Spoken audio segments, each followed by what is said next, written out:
आपलं स्वागत. पाहूयात आजच्या ताज्या घडामोडी.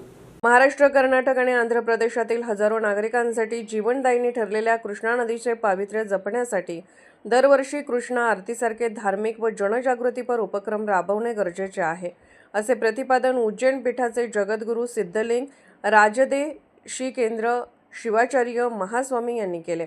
येडूर येथे आयोजित कुंभोत्सव, लक्ष दीपोत्सव, राजगोपुर लोकार्पण, कृष्णा आरती तसेच विविध धार्मिक कार्यक्रमाच्या समारोप प्रसंगी ते बोलत होते. वाराणसी येथे गंगा नदीवर होणाऱ्या गंगा आरतीच्या धर्तीवर कृष्णा आरती कार्यक्रमांनाही राज्य शासनाने अनुदान द्यावे, अशी मागणीही त्यांनी यावेळी केली. याप्रसंगी श्रीशैल पीठाचे जगद्गुरू डॉक्टर चणसिद्धराम पंडित आराध्य शिवाचार्य महास्वामी, काशीपीठाचे ज्येष्ठ जगद्गुरू चंद्रशेखर शिवाचार्य महास्वामी, काशीपीठाचे नूतन जगद्गुरू मल्लिकार्जुन विश्व आराध्य शिवाचार्य महास्वामी उपस्थित होते.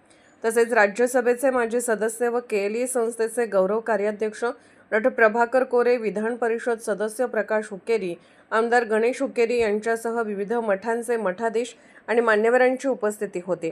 यावेळी डॉ. प्रभाकर कोरे आणि प्रकाश हुक्केरी यांनीही आपले मनोगत व्यक्त केले.